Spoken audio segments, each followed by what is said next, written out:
Hi everyone, welcome to the next video in the series. Today what we're going to be doing is starting to introduce you to CSS styling, which is basically starting to give your basic elements some nice appearance. So what we're going to be doing today is we're going to be styling three buttons. And I have the screen set up so I can see the three buttons we're trying to style, which is get started, a subscribe button, and then a complete HTML reference, which is a button of a coding website. Okay, so basically what you'll need to do to start off with is create three buttons for yourself in the body element. So similar to what I have on the screen currently. Now, if I do that, then what I'll end up with is we've got a button with get started. We've got a button with subscribe, and I'll just capitalize the S there. And then we've got our complete reference. Now, basically when you create these buttons, what happens is that there is a default setting for the appearance of these buttons. And basically any time you create a button without doing any CSS, that's what you're going to get, that sort of appearance to it. So what we want to be able to do now is we want to be able to start to change that. So what we're going to be doing is using the style tag. So the style tag tells you that basically allows you to put your style information into it rather than cluttering up your HTML. So you should have a style tag set up. And what we want to do maybe to start off with is we perhaps want to get the right colored text. So what I'm going to do is I'm going to put in, and the way that you reference elements that you want to style is that we want to have the name of the element, and then we want to have curly brackets, and you can just push return so that you've got a bit of space there so it makes the code easy to read. Any spaces that you put into this sort of thing basically gets ignored by by the web browser when they're reading it. And the first element we're going to add is a thing called color. So color is going to, in this case, going to change the color of the text. So we might say white, and so you put your colon, select your color, and then we put a semicolon behind it. Now if we go and save it, what you'll see is that one of the things that happens is every single button that has been styled has changed color to the text becoming white. Okay. Now the problem for that is that if we have a look at, we're going to have a problem down the track, is that we have two white ones with white text, and we have another one that has black text. So if we were to go and change this to black, or let's pick a different color, let's say we go to pink, for example, when we update it, everything changed to pink. So when I come to style this one, it's going to be a problem. It's going to stop. It's going to affect the other ones. So what we need to be doing is being more specific about which button we're interested in styling. And the way that you do that is you give it a class. Okay? So a class, we can just put in space class, and then we just give the button an identifying name. So I'm going to say get started button. Okay. And once I have that, what I can do is instead of creating a style which targets all buttons, what I'm actually can do is I can put a dot and then the name of the class. Okay. And if I change that now, what's happening is you can see the styling is now targeting the button that we want to. So for each one of these, as we go along, we're going to need to give them a class as well. So we may as well do that now. So give it a class and give it a name, and always make it a name that is logical, because as I said, when you get further down the track, you're going to have just heaps and heaps of styling code that you're going to have to deal with. So I'm going to say, let's give this subscribe button, which makes sense.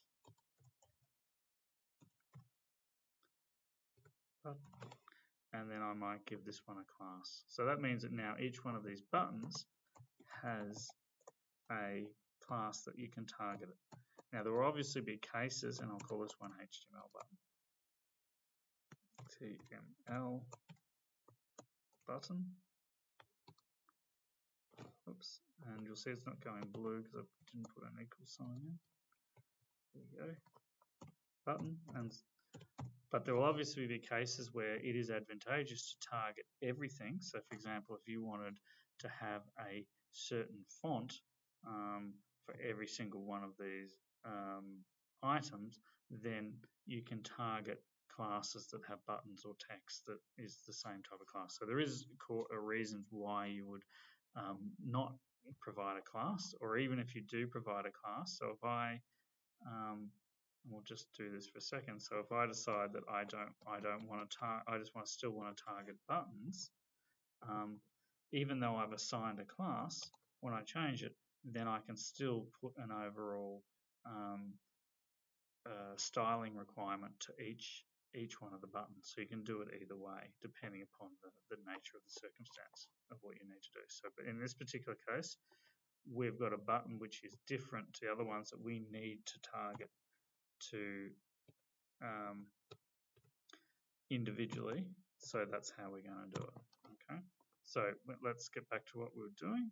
And I'll update that. So now we have the button. So we're basically working on the get started button. So we wanted white as the text color. Okay. Now again, with all this sort of stuff, all of this information is in the website below. So you don't have to remember every single one of these, but you will get some. You'll forget some things, so this is a good. It's a good reference. Okay. The second thing we want to do is this is a green button. We've got to update our styling first. So it's now white. It's a green button that we have here. Now to change the background color, as the name suggests, we put in background color. And just be wary when you're putting in this styling that each time that you do it, you need to make sure you put a semicolon at the end. So if I put in green, okay, then we can restyle it, and now we've got green. But the green is not really a close match to this. So what we can do is that we can actually click on here and we can try and find another color. Let me back into it. Okay, and so we can push this around until we get a color that we're a bit happier with. It's a bit closer. It won't be perfect, but a bit closer. I don't know, something like that. Okay, and what you'll see is that the number references there is RGB. So what RGB is, and you would have heard the term, but perhaps don't know what it means, is that any color on the screen can be produced with a different combination of red, green, or blue. So it's kind of like primary colors when you're mixing it when you're primary school, but the colors are actually different. So basically, we can give that reference to it, and it will know which color we want to display. So if we update that, that's still a bit bright. It's not quite right. I'm sure I won't get this quite right, but that's okay. We want it a bit dirtier, don't we? A bit dirtier in color. Dirty, but sort of lighter. Something like this, I guess. Let's try again. It's getting closer, probably close enough for the purpose of it. Now the next thing that we need is that, and you can do this in any order, it doesn't really matter, is another property that we need to do is we need to make it tall. It's clearly taller than that. We have a bit of space on either side. So we might just set the height of the button, and we can put in height to do that. Now when we're setting height, we can put in pixels to be able to do that. So if I put in, I don't know, let's try 50 pixels, and it's a bit of trial and error to get exactly what you want. We have a look. So that's not too bad. Maybe a little bit bigger. something like that. Let's try again. That's probably okay. Now the next thing we have here, and the color looks way off still, but I'm not going to spend too long playing around with the color, but that's basically how you do it. Is that we've got the border there. Now this thing doesn't have a border, so we need to get rid of the border. So we can do that by putting in border, and you'll see that there's all these different options for border. And so if you put in border as a whole, it's going to target the whole, all the borders all the way around. But you can see that if you want to top, left, bottom, right, that you could target any one of these. But in this case, we just want to get rid of the border. So what we can type is none. And that hopefully should get rid of the border. Okay, so we've got our border. I'd also say that looking at the shape of this, that we need a bit of space. There's a bit of space on either side of the text, so we probably need to adjust the width as well. Okay, and so we might make that, I have no idea about pixels, so let's just say 100 to start with and see what it does. Okay, and yeah, it's not too bad. Not too bad. Now the other things going on here too is that we have a little bit of text here, and it looks like the text is in bold, so we might want to put it in bold. Let's see, bold. So that is, I think, text weight, I think it is. Or font, I think it's font weight actually. Font weight. And it's got different numbers here and it has bold. Okay, so if we change our styling again, it's getting a bit thicker. Okay, I think our text is looking way smaller than this though too, so we might change the font size as well. And so we might change that to, and you can do this, and you can see it gives you these options, but you can also do it in pixels. So I would suggest that that's maybe a 16 pixels, something like that. And let's see what that does. Okay, so it's getting a bit bigger, but we probably need to adjust our, I'd say probably even bigger again. So probably let's just put in 18. So it's just like adjusting fonts in a Word document. Get started. Okay, so now it's started to wrap the text, which is not what we want because it looks completely different. So we might want to increase our length of our pixels. Okay, and that's looking okay. And again, we might increase the width even just a tad further. Let's say 25. Okay, and that's looking a bit better. Okay, so you can see you can change the font, you can change the weight, you can also change, and I have no idea what font they're using here, but you can change the font to font by font family, and you can see there's all these really common different fonts. Let's say we'll go with that one. Okay, and hit Control, and you'll see it changes the font to the style. So you can change any font you like.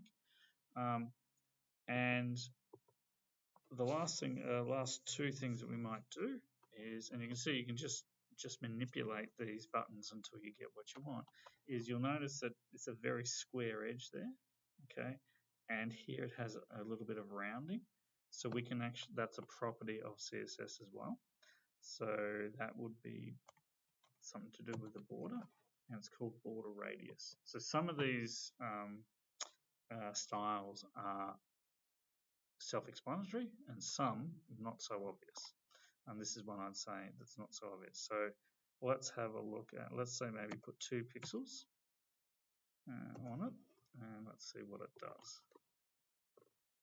Control S to update, and it's rounded it a bit, but it's nowhere near that sort of thing, so I might put that up to 4, see what that does. Okay, it's looking more rounded, but I think even there it's probably even more. I might put that up to 6. Okay, starting to get there. Still reckon it's not quite there, but, and that's looking closer. So we're getting something that's in QE of what the color is. And obviously the color is not 100%, and you will learn how to get the precise colors of websites later. But that's close enough for our purposes. Now the last thing we're going to do for this particular one is we're going to use a thing called cursor pointer. Okay, and what that does is you'll see that my cursor, when I place it, and I'll update it, when I place it over there, it changes. So what it's doing is it's giving the user some feedback that their cursor's in the right position. It changes to a sort of pointer, and that's how you create that property. Okay, so that's button number 1. Okay, if we have a look at button number 2 now, button number 2 has, so we can do this one now, so we need to target that style of that, so we can put in subscribe button. So I'm just going to take a copy of that, and we need to target that, which we'll do right now. Okay, curly brackets, just okay.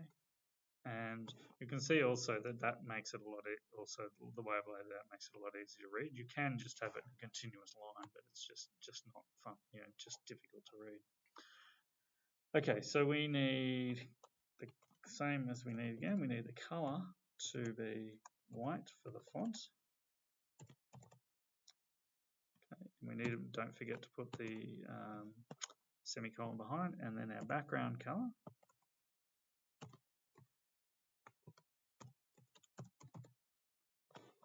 Color is there, and then we need to choose that. I'm going to start with black, but it looks slightly gentler than black, so let's, okay.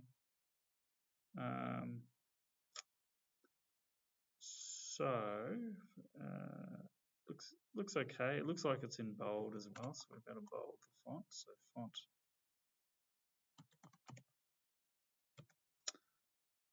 weight, and that's going to put in bold. Okay, that's looking closer. Okay, and then we need to adjust the height of the button. So for the button, we're looking relative to its text. It's probably, I don't know, 80 pixels maybe, something like that. Oop, way too big. Oh, way too big. So let's go back to, I think we went to 55 on the last one.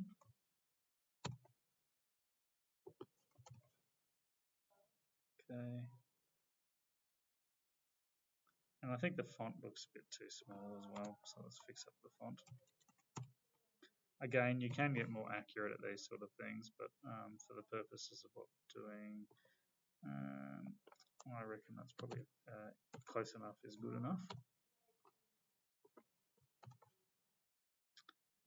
I think that needs to be bigger as well.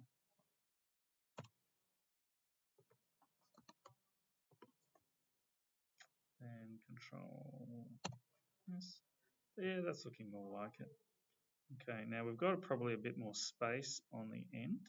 Okay, so for this, and the height, I'm just going to make it 56. You'll see why in a second. Okay, now the space on the end, it looks a bit longer, so I think we need to make our the length of the button a bit longer. So that's a bit of width, and I think we'll probably need to go. What did the last one go? 100. We'll put in 120 and see how we go. Maybe a little bit more.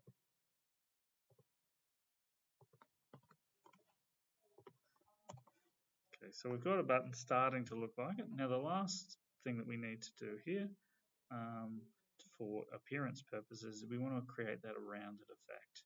Now that rounded effect can be created the same way as this rounded effect here, but to create that circle effect, because as you saw with the border radius property that I used last time, that the amount of curvature you get increases with the number of pixels. So if we were to go to, just to see it a bit more in detail, if we go to 15, for example, you'll see that it's getting more and more rounded. But this one is a full semicircle, Now, the way that you can get that every time is to actually put in half the value of the height. So the height is going to be half the value of 56 is going to be 28. If we do that, that should give us a perfectly rounded subscribe button. So now we've got our subscribe button, and of course we want the user to have a bit of feedback, so we use the cursor again, which is going to give us a bit of feedback when the button has changed. Try it again, save it, and we've got that cursor changing. Okay, so we've got something that's close-ish, could spend more time to get it more accurate, but it basically does the trick. Okay, so the next one we've got is, and we need to target this one separately as well. Okay. So we put in our cursor, set it up the same way.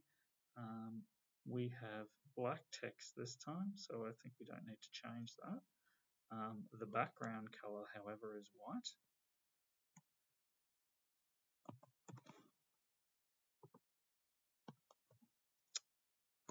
White. Okay.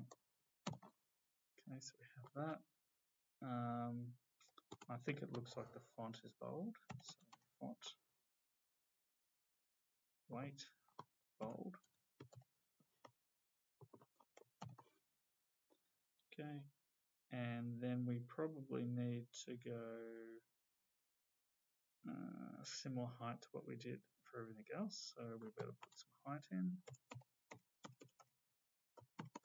and we'll make that, let's say, 56 pixels again.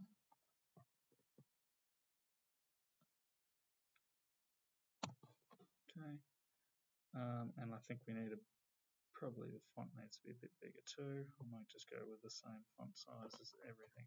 Oops, undo. Oops, accidentally deleted that. Put that back.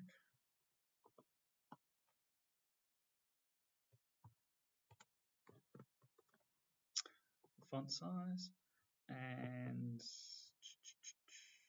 let's give that an upgrade. Oh, we lost something. What did we lose? We lost our height. Not sure what. That's why we lost our height. That's what happens when you don't put a semicolon there. So we'll get our height back. Okay, so there we've got that. And honestly, I think the color's not quite right either. It's probably slightly sort of grey or charcoaly or something. But again, we're not going to worry too much about that. Now, when we also can see a little bit of rounding there. So I'm going to put a bit of just a little bit of rounding. So lazy, border radius. Okay, and let's go for say 4 pixels, probably 2 pixels actually. It's just very slight rounding. I think it needs more than that by the looks of it.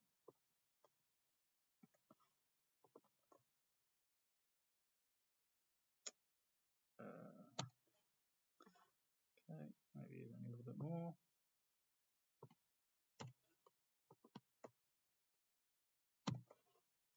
Okay, that's looking sort of close-ish.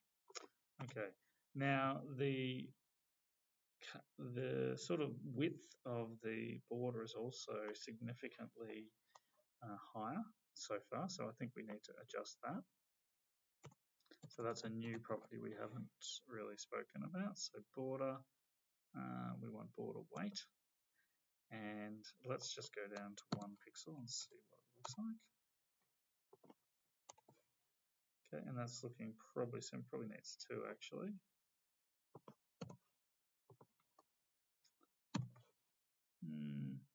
Yeah, I'm not sure if it's 1 or 2, but anyway, then we can just put the border color in. The border is not black, it's grey. So border color, and we can put in grey and grey. And with this, you'd go a significantly lighter grey than what we currently have. And let's update that. Okay, border color. Okay. And then border width, I think I go back to 1. Okay. But needless to say, you're getting a pretty good idea of kind of how to style these things. Okay, so that's looking a bit more. It looks like this one by default has a bit of shadow on it as well. I'll just check that. So it's called shadow. If I don't remember this particular one, box shadow, I think it is. I'll put none. See what that does. Doesn't seem to have changed it very much, so but I won't worry too much about that. But that basically gives you an idea, and you could play more and more and more to be able to get it. Now, the last thing we're going to do, which we haven't done at all, is we're going to. These are a little bit close together, so you can also do things like called margin. Now, margin just moves, puts a sort of barrier around the outside of items. So in this case, the get started one, we want this side, which is the right hand side margin, and let's say we wanted 20 pixels between it, and we can adjust the distance between it, and then we could do the same for subscribe to create the same gap, and basically that's it in a nutshell.